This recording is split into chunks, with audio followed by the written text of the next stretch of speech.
Halo teman sejawat, kami dari PPDS Anestesi Fakultas Kedokteran Universitas 11 Maret RSUD Dr. Muwardi Surakarta ingin berbagi sebuah informasi tentang NIRS, Near Infrared Spectroscopy. Semoga video ini bisa bermanfaat untuk kita semua sebagai sarana pembelajaran dan sarana penambahan ilmu pengetahuan kita. Selamat menikmati. Yuk kita lihat.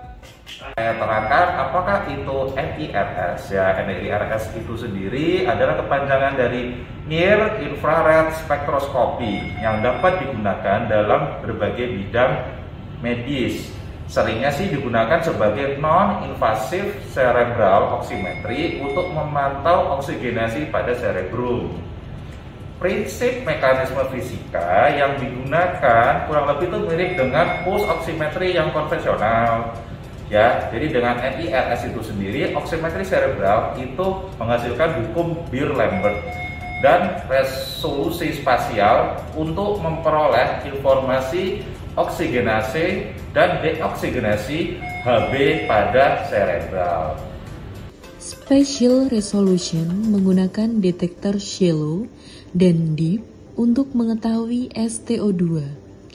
STO2 diperoleh dari saturasi arteri atau SaO2 dengan rentang nilai normal 20-25% dan saturasi vena SVO2 70-75%. Hal ini digunakan untuk memantau balance dari oksigen supply dan juga oksigen demand. Nilai STO2 yang diperoleh merupakan nilai saturasi jaringan secara selektif dari algoritma matematika, yaitu melalui perhitungan STO2 deep diminus STO2 shallow sehingga mendapatkan nilai yang representatif. Interpretasi klinis. Oximetry cerebral baseline perlu diperoleh sebelum tindakan anestesi dengan rentang nilai normal cerebral oximetry 60-80%. Pasien kardiak cenderung memiliki baseline yang lebih rendah, yaitu 55-60%. Nilai itu tidak dianggap abnormal. Oksigen cerebral yang adekuat sangat dipengaruhi oleh dua hal, yaitu cerebral blood flow dan juga oksigen content. Oleh karena itu, dua probe digunakan, dextra et sinistra, untuk mengurangi kesalahan yang dapat timbul akibat faktor-faktor tersebut. Contoh, kelainan anatomi pada sirkulasi Willisi dan stenosis arteri cerebral berat. RSO2 sama dengan CBF dikali oksigen content.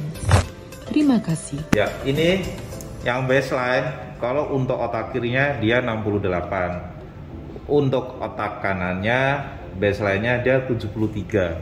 Saturasi normal itu 60-80%. Jadi berbeda kalau pada dengan pulse oximetry yang ada di jari pada perifer itu kalau bisa 95% ke atas. Cerebral oximetry berguna untuk mengetahui STO2 secara real time pada cerebrum. Jadi sehingga akan menghindari outcome neurologis yang buruk. Secara klinisnya, range STO2 itu cerebral tidak memiliki patokan normal yang tepat. Namun terhitung mulai dari baseline, terus penurunannya itu jangan lebih dari 20% sampai STO2 cerebral, itu mengindikasikan intervensi untuk perbaikan STO2 cerebral. Beberapa jurnal mengatakan bahwa penurunan lebih dari 10% saja itu cukup menjadi sebuah kewaspadaan pada kondisi pasien tersebut. Nah, manfaat yang diperoleh dari penggunaan teknologi NIRS itu cukup banyak. Mudah digunakan, tidak memerlukan kalibrasi khusus, dapat digunakan di bedside dan continuous. Namun, membutuhkan penelitian lanjutan untuk mengetahui kegunaannya pada settingan lain yang dapat mempengaruhi perfusi cerebral tersebut.